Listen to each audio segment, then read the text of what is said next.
Your family has lived in Talangi for a number of generations now. Can you tell us, and thank you for coming with your cousin Dennis, with Herb, can you tell us about your family coming here, what brought them to Talangi and where they first settled? Okay, well I believe the Lawrences settled in Talangi in the late 1800s, 1890 something. They settled just over the Yea River, what is now known as Cherry Road, on the north side of the river. I guess they were timber workers like everyone was in those days, and they used to go around and on the home property it looks like they've ring-barked all the trees and fallen them either for timber or to clear a bit for their bullocks and that, because it was all done in bullocks, with bullocks those days. Yeah. So that's, I don't know much about the Lawrences, but that's about all I know. And can you tell us about the cherries coming into it? The cherries coming into it, well, the Lawrences had 3 girls after they came to Talangi. They already had, Bill Lawrence had a stepson who was a Denby, that was Charlie Denby. They had 3 girls, and one of the girls, Annie Lawrence, married Wattie Cherry, who was known as Wattie Cherry, who they were my grandparents. And Dennis's grandparents. And Dennis's grandparents too, yeah. So they had the 3 girls. Our grandparents had 5 children, who most of them went to school. I don't know that the youngest one went to the primary school here, but the older ones definitely did. Now, Heather, your grandfather then moved down the line?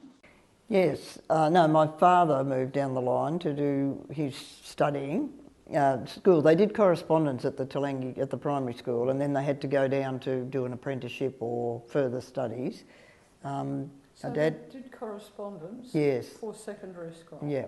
Right. Yeah, at the little school down here, yeah. Oh, wonderful. So then Dad went down there. I don't know what Uncle Ted did, but Dad became, he became a boilermaker, Dad, anyway. That was what he got his certificate for.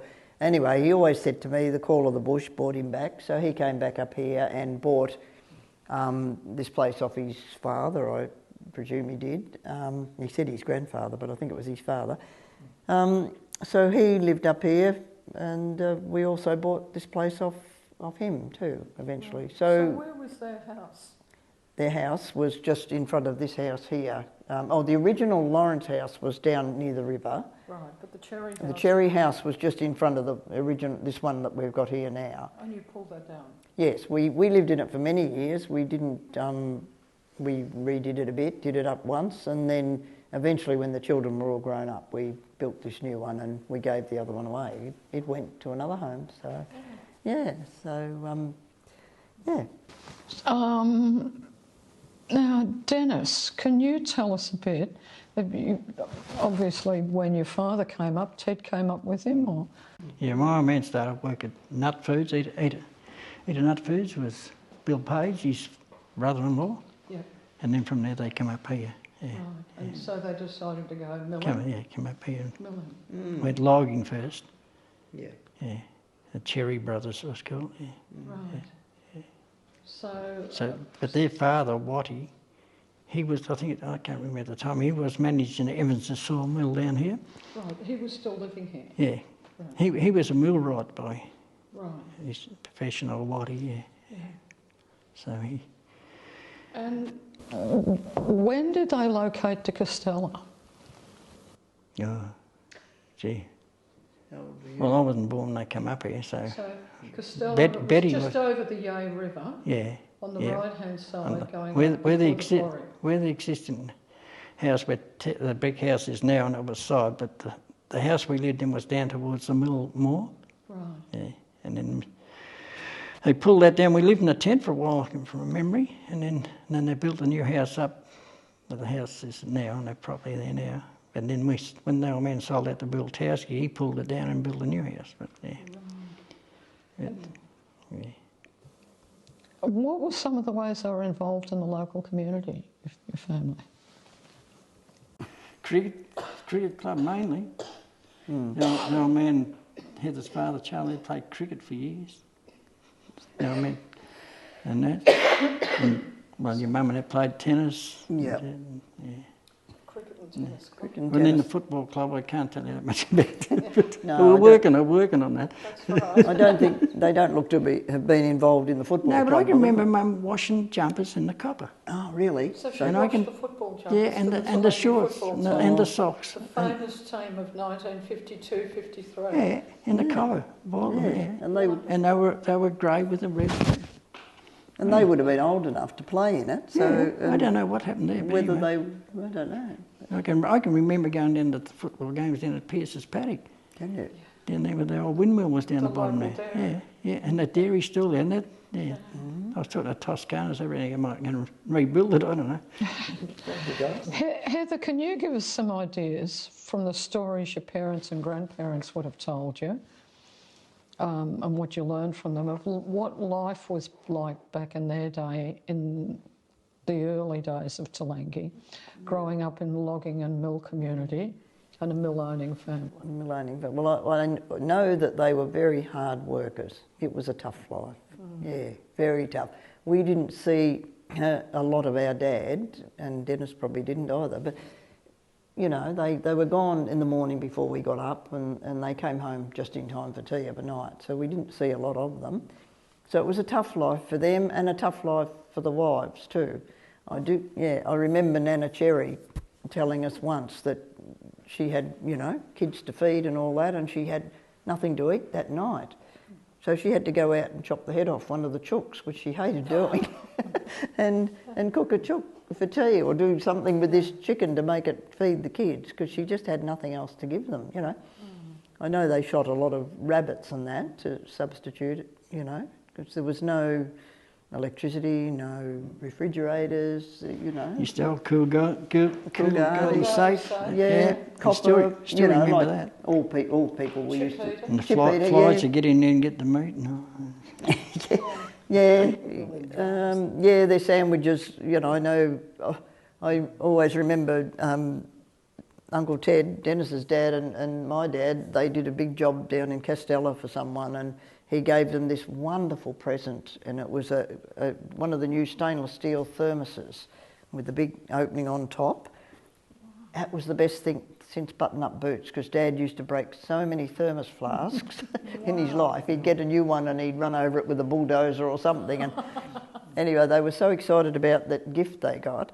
But that's sort of getting down the track a bit. The old days, they were tough for the women, I reckon. You know, imagine trying to wash kids' No clothes. hot water, no nothing. Yeah. Cut all the water and an old kerosene can from the creek and put in the copper and boil it. We all bath in the same water. And I can remember Heather saying in an informal interview that she wished she'd asked her dad more about his life, but she said he was so busy working that he'd leave early, come home late, and Mum would be, "Don't disturb Dad." Yeah, He was such a slow boiler, such a dry person you ever met. very, very quiet, you know. And they still played cricket on the weekend. He had a set of false teeth were broken in 3 places, and every time he laughed, he nearly lost them. He put them back in. He sneezed, I can tell you a story. sneezed once going down Hillsville, and he just got his hand out in time and caught the 3 bits of his teeth. Oh, he was so slow. He was a character. He wasn't the sort of person that encouraged conversation much, where Dennis's dad talked. His favourite saying was, "She'll be right. She'll be right." Yeah. But When we were kids, he used to carry detonators in his pocket and all that, and we were kids. We thought they were whistles. We were blowing them. Mum was going off her brain. Because Charlie lived with us, had to live with us for a while till he got married. Charlie Denbick. no, my dad, Charlie, he was a Charlie. Yeah. He lived with us when we were kids, and he was trouble we used to get into. Yeah. And they used to use ether them days to start the dozers. They used to pour ether in the manifold to start them. And he always had a bottle of ether in his pockets. And he had the big army coat. So then your dad married one of the Lawrences. No, you're gonna confuse me. Yeah, No, my dad married a girl from Northcote. Actually, your grandfather married one of Yeah, them. my grandfather married. Waddy Cherry married Annie Lawrence, Yeah. and they had the 5 children, which was Ted and Dennis were amongst them, and 3 other girls. Ted and Charlie, you missed that. Eh? Ted said Dennis. Oh, Ted and Dennis, sorry. Ted and Dennis. Ted and Charlie. Ted and Charlie. I've got confused. So then my dad married a girl that came from down Northcote, so she was a bit like Nancy McLean, the city girl. She was in culture shock when she came Yes, up. a shot to the system, old Claire. My mum was pretty determined, but Mum had a holiday over in the guest house just across the way there, and Dad happened to be boarding over there at the time, and that's the only way they met, you know. And he had the old motorbike. Yeah, I could show the he motorbike. had the old motorbike, and he'd pick her up. She'd come part of the way up to visit him with Uncle Ted in the log truck, and then Dad would pick her up on the motorbike, I think, from there. And Mum, he dinked her home, and she thought that was the most uncomfortable ride I've ever had in my life. So she got off, or when she went to get off, he went to help her, and he said, "You sat on the mudguard the whole way." Yeah, I remember that. So, Your mum was so dippy at times, I fed him. yeah, she was. Yeah, that's right. So it was very tough for the women that came up here, but the men were very hard workers. Yeah. Yes. Dennis, can you tell us a bit about growing up in a mill family, your father and Heather's father, and your early memories of the Talangi school? Well, when we first came out to Castella, we lived in a tent for a while because the old house. Oh, crikey, so I'd be probably three, probably the oldest, I reckon. Yeah, I can't remember much about it. Only what Mum told me and that. Yeah. And then, well, the old man and them worked. They were forestry, and Heather's father, they were forestry contractors in the early days. They worked with the Forest Commission log and that. So how we got to school, we used to either have to hitchhike to school or go with the old man in the log truck, or go over to Ethel Carroll's next door. And there were people called Morrisons there. They used to work for the forestry in the office, and we'd get a ride to school with them. If not, we went with the old man in the log truck and get to school about 7 o'clock in the morning and find our best way home by walking home most of the time. So that was about an 8 And kilometre we'd trip get a ride sometimes with old Charlie Priestley. Right. He used to work at Remuneral Nurse. We used to call him Cactus. He had an old A model Ford. He used to put us in the back, and if we didn't, we were lucky enough, we'd catch old Alec Blackmore and the old horse and cart. He was the forestry checker. Horry Blackmore. Alec Blackmore. Alec Blackmore. That was Dave Pocket's grandfather. That's him. That's it. That's old Alec, yeah. And we used to get a ride on the horse and jingo to his place where Demi's Mill is now. That's where they lived. Blackmores lived there. And we get out and we walk the rest of the way home. Yeah. Which is another good 5 kilometres. Yeah, 5 or 6 kilometres. Yeah. And then after that, we got push bikes. And we used to ride home most of the time. Yeah. And that's where I met Jerry Adams for the first time. Oh, yeah. The Irishman. I fell off my push bike and fell over and broke my collarbone and bleeding, and then he came along, picked me up, and he said, "You all right?" I said, "Oh, he picked me up and he said, I'll give you a ride home." And I said to him, "What about my bike?" He said, "We'll get it tomorrow." That's a funny bloke. I could tell you stories about him. Did you ever get a ride with Boswell's when they... Oh, Cliff? Yeah, old Cliff Boswell, when they had the post office down there. And you went right through the Talangi school. Yeah. So by the time you were coming out one end... Yes, Dennis was still there for 2 or 3 years. And you were going in at the bottom end at the other end of the scale, yeah. And Heather, can you... what about secondary school? What did you do? I went to Yay. Yay. So you went to year 8 down here? No, grade 6. Grade 6. Yeah. And then you caught the bus from Gordon's Bridge Road to Yay? From Westbridge Road to start. I know from the Glenburn pub to start with. Oh my God. We used to ride 7.5 miles from our place to Glenburn pub. How did you get there? We leave home at 6:30 in the push bike and catch the bus at 10 to 7 at the Glenburn pub, and then went to Yay High and then rode our bikes back home. And then they brought it from Glenburn pub back to Westbridge. We used to catch the store at Westbridge, and then when Lawford, bloke called Lawford, brought Mount Slide, there was about 3 more families moved in, and we used to share it. Then they used to go by car then. Sorry, when you said Mount Slide, you said Lawford? Yeah, Vic Lawford. Yes. He had an orchard in Blackburn, Yeah. and he bought a heap of land at Mount Slide, Right. which goes over, what's the name, Gordon's Bridge, up Yeah. around there. He he developed most of that around there by cutting it and pushing it up. And Heather's father, I don't think my father worked there too. It worked for him for a while. And there was Heinz's, Longs, Bremners. There was 3 families come with Lawford. Yeah. So then we used to share. So you'd only have to go to Gordon's Bridge Road to get the bus? Yeah.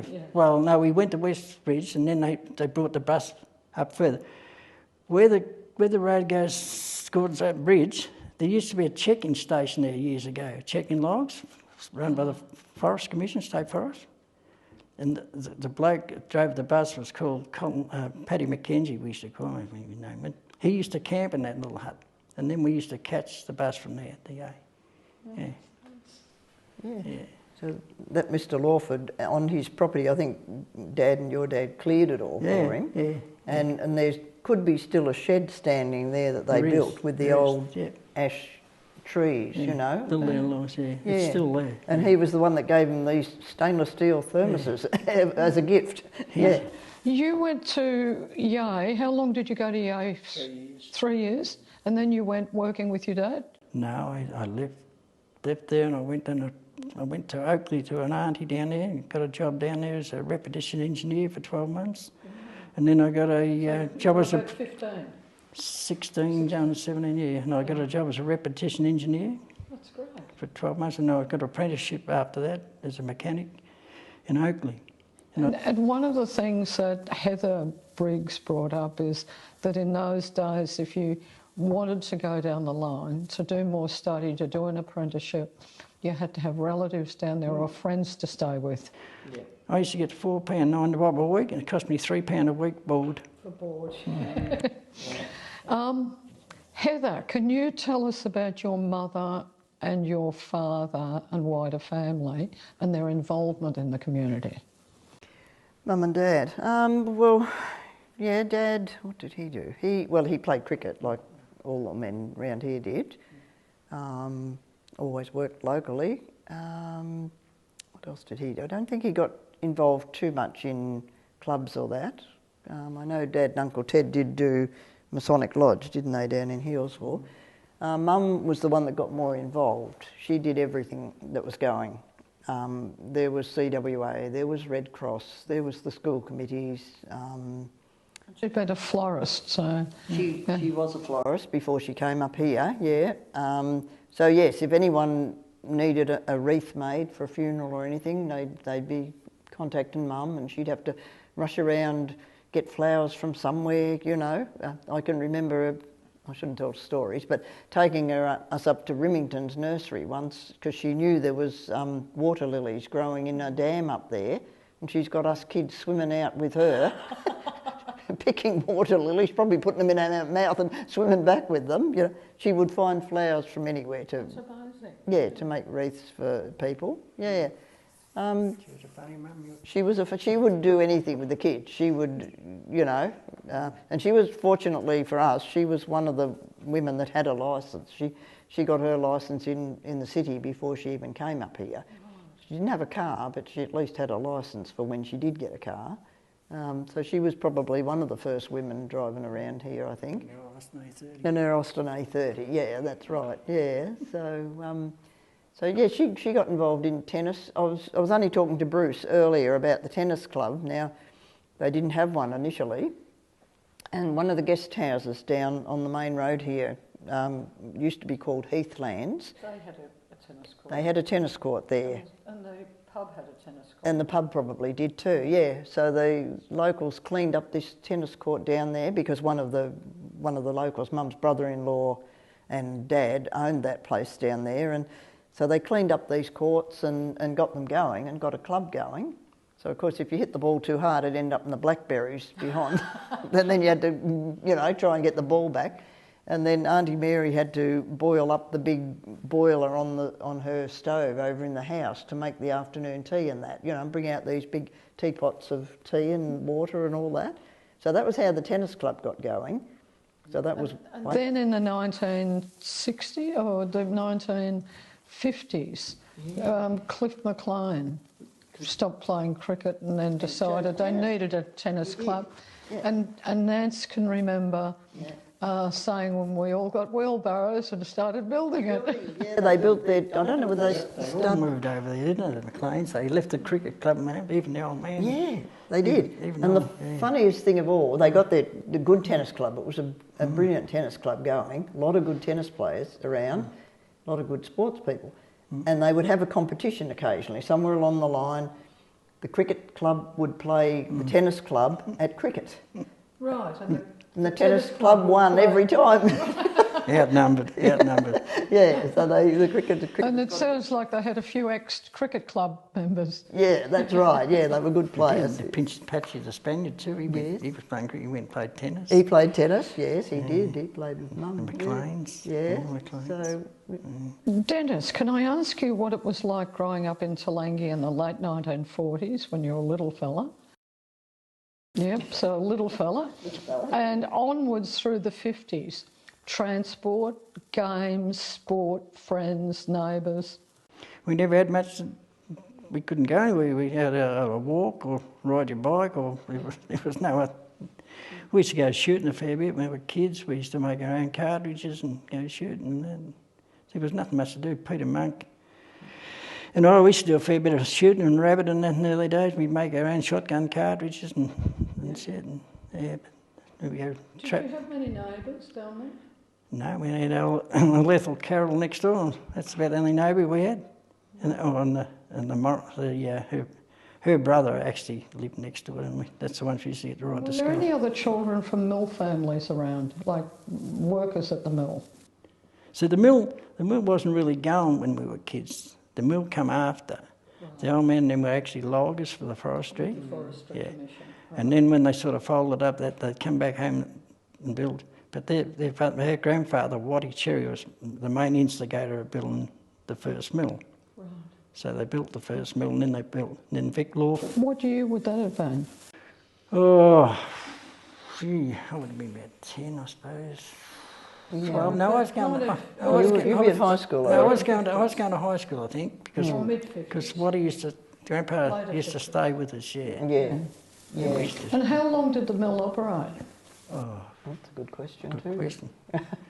15 The old years. man lived in do you reckon? 72, I think, 69, So 70. from the late 50s to the early 70s? Yeah, probably. No, No, I don't late think, 60s. No, it wouldn't be the early 70s, would it, No, now that I think late about it, because I had 60s, my kids yeah. then.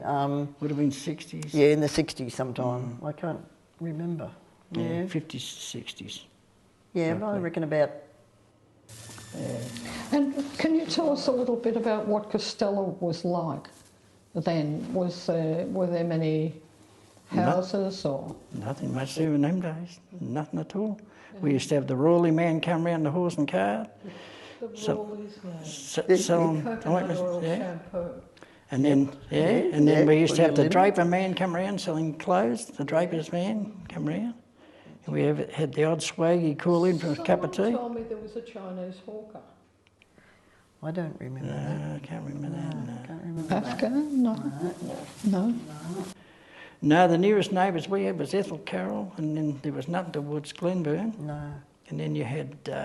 And there was nothing up what's Banksia Court? that was nothing there. And Campbell's Creek Road, that was a little bit up there. Yeah, what's up there was Moores lived up there. Right. They lived right there, and they were the only people who lived there, Moores. Right. It was Gwenny Moore and Billy Moore, which he was deaf and dumb. He lived with his mum, but their father lived down in the city somewhere. He was second-hand dealer or something, I can forget what he was. Right. And there was Shirley Moore and Nancy Moore.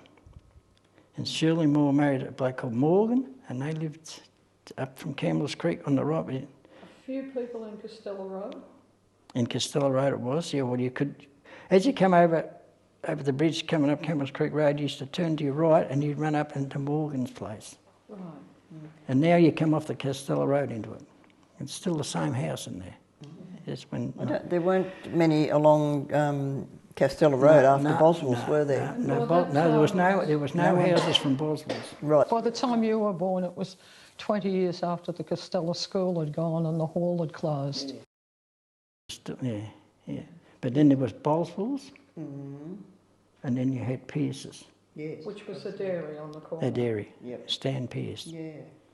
And then after that, you went vacant land till you eventually got up to Alice's, where Alice's lived.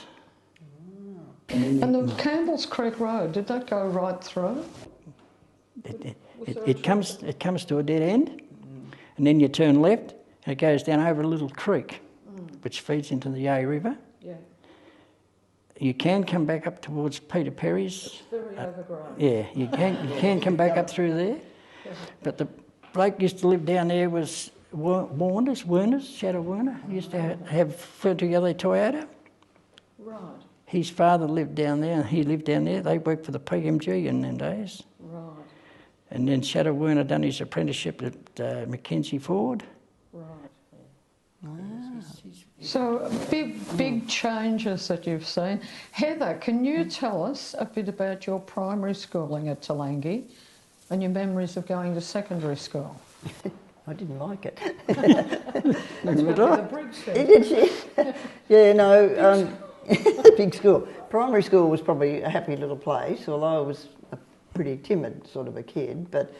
And we only had 4 in our grade all the time I was there. We had 3 girls and a boy, and we went right through school. Everyone got on at school. There wasn't, the big kids, you kept out of the big kids' way a bit, but there was never any trouble, was there, amongst the kids? I think Dutch people who had Aboriginal, all different sizes. Yeah. Everybody played together. There was none of this stuff which you're carrying on like these days. No, they were all good, and I think the big ones would look out for the little ones, as they do. And so they were probably happy years down there. Just the one building, the one original building, that's all we had in those days. Heather and Jeffrey might have told you this, probably, have they? When she started, it was the one building. Yeah. And she can remember the second building being built. Can she? Yeah, well, no, we only had the one. Then there used to be the shelter shed down the back to, if it was wet and you had to go outside and eat and all that. An open fire up the front, which didn't send out a lot of warmth. The teacher just stood in front of it, and we didn't get much. The boys had to, I think, split the kindling and get the wood. Jessie Presley wouldn't have been there when you were there. Yes, she was. Jessie done. Jessie. And then Louis. Yeah, Louis came as well. And then Nancy McLean. They had just the one teacher full time for the whole school. And then they had, I think for the afternoon, I think they used to call it a sewing mistress in those days, but I don't believe that's what they call it now. Which was another term for a teacher's assistant. Yeah, that's right, exactly. So that one teacher had to teach all different grades, But no, they were good years. But yes, once we went to high school, I got a terrible shock. Everything was different down there. Yeah. When you went to high school, Hillsville High had just opened, so you didn't have to go to Yea. No, I had to go to the central classes in Hillsville for the first year, which was up Badger Creek Road, just portables, and it was very basic. Betty went there. Did she go there for a year or so? Oh, before any bus came. Before we went to Yea. Oh, okay. Yep. Yeah. Well, another girl in our grade went off to Yea instead of coming to Hillsville, but the 3 of us remaining went on to Hillsville. So we did 1 year at the central classes, which, for sewing we had to go down to the hall, and for another class we had to go up to the primary school, and it was a horrible year for your first year of high school. So then the new school opened in Hillsville for our second year, and that was much better then. Everything was new and, much better. So I didn't stay at school for a terrible long time. I left when I was about 16, so I wasn't very studious. So. Unfortunately. 16 is nearly finished. Yeah, well, at those days it was, acceptable. But, they were pretty happy days. What did you do after that? Me? I worked as an assistant just for 1 year at the kindergarten in Hillsville. I wasn't sure what I wanted to do, and I wasn't all that qualified either. I was going to be a mothercraft nurse and went down and got interviewed and all that for that, but that was right down in the big smoke. I pulled out of that. I should have gone, but I didn't. I think I might have worked on the farm here for a year with Dad, painting roofs and weeding strawberries and all that. And then Mum bought a dress shop in Hillsville, so we both went into that together and we worked at that. That's all. And when you first went to the high school or and the central school, did you How did you get there? There was a bus. Yeah, there was a bus. Yeah, it came straight down to the post office, which was on the road, you know, down here, just below us. So we got the bus there. So the bus. But the first year there was a bus? Yeah, still a bus for that, Right. yeah. There'd been a bus running for quite a while before I went But there. it wouldn't bring the bus from there down to our end. No, it wouldn't go down to their end for some reason. It just We went, either had to come and meet the bus or go to Yay. yeah. So Would we owe your end? no, it does now. Yeah. It all improved. Castella was a little bit cut off, wasn't it? In a lot of ways. Talangi had, you know, all the facilities. Yeah, had a little bit of a community and Telephone with that's right. all the insulators screwed into the trees along the road. That's right. Yes, yeah, exactly. Used to have a party line, used to ring 2 rings, and that was your call. And all Yeah, that's right. You know. Yeah, no, it was all And different. Kelly's up here at the store, they had the exchange. Used to be the exchange there. Mrs. Kelly. Mrs. Kelly run the exchange. Yes. Now, Dennis. Oh, yeah. You've seen a lot of change in Castella and Talangi over the years. Can you tell us what you think the most significant changes are? Probably wouldn't have got the power on it. Oh yeah, I forgot that one. 1963. Yeah, that's We right. had kerosene lanterns and we run generators in the later stage. We had lighting plants and we had our 240 volts in 1956 Olympic game, wasn't it? Jeff mentioned that. He said beside the pub there are about 5 families that had lighting plants. Could have been. Yeah. We had a lighting plant, but the pulsating of the motor, just to blow valves, and old Jimmy Watson from Hillsville used to come up and fix it, and we used to call him Midnight because he'd come at midnight. Ours is still up in the shed. Our old Dad's old generator's up there in the shed. Biggest change you could remember is the power coming on First and the power switch coming on on, wall. Just, Yeah, I remember that clearly. Yeah. We never had lighting in the house at home. We had cardboard boxes lining the walls, and we used to walk in planks from one room to the other. They had no money.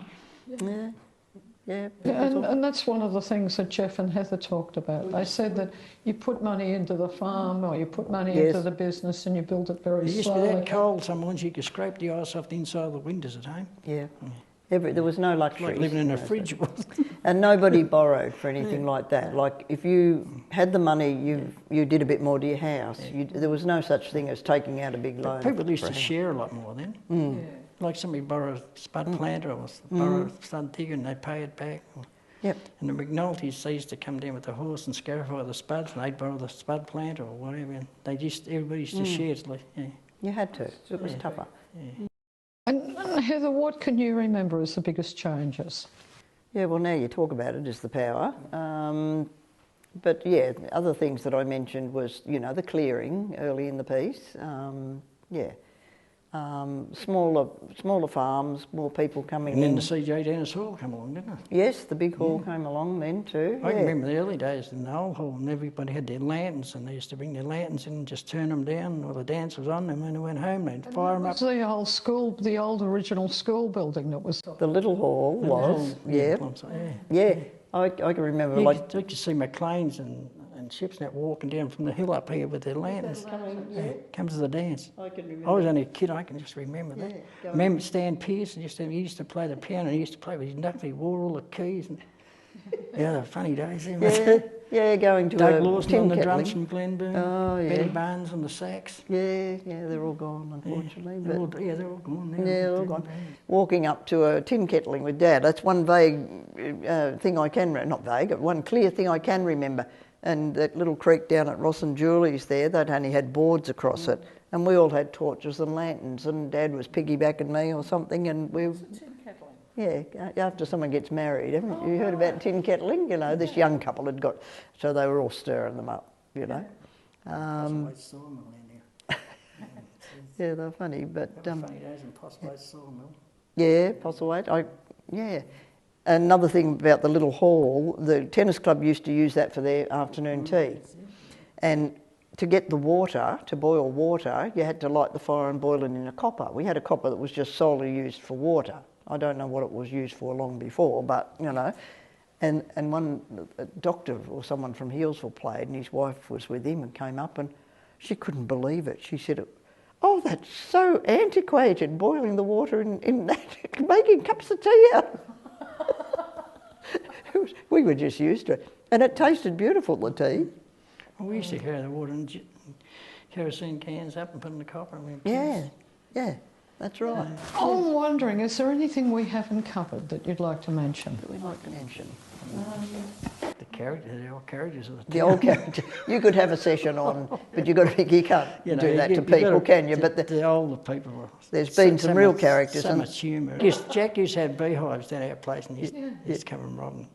And I'd go down with him, and he'd give me the smoke, and I'd be looking after myself, and he'd be getting me his hair, and he'd be plucking them off. He said, I need more smoke. I need more smoke. Need more smoke. Quick, the bees are getting me. You can get. They were good. Bringing up their name makes me think of badminton. Did you ever play badminton down in the hall? Yeah. Not badminton. It was Baddington, wasn't it? They had the little wooden bats, you know, with the shuttle. Shuttlecocks. Yeah. Well, Tom and Jack basically ran that for years. They had and the years generator back. They looked after the power plant up the back, the generator and that there. Wonderful. Yeah, they did that. Yeah, I can remember that. That was another part of life. Yeah, they would have had a lot of knowledge around here. They loved the dancing and all that too, and And later, when you had the CJ Dennis Hall, you had the rhododendron balls. Used to have them for, as I said, the fundraisers now. Bruce talked about the fire brigade being quite financial now, but they weren't when I was in it.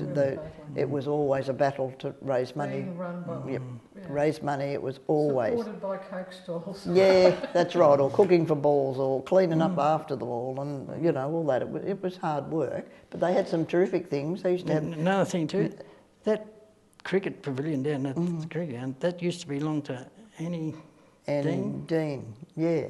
Near Sprague's Road, there was a little shop years ago. There used to be a shop near Sprague's Road, run by Anne Dean's mother. Anne Dean used to work for the forest. A little, just a little lift up the flaps. Lift up the front. It only sold. Oh, soft drinking lollies. And she worked for the forest. Her mum ran it.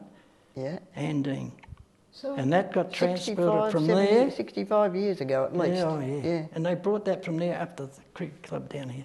Which and that used to be initially the entrance... So it was the canteen for the cricket? Yeah, it was, their afternoon tea. That's and it. then initially the entrance wasn't down here, it was down through McClements' property, wasn't it, up there? That way as well. Or Gale, what's that name?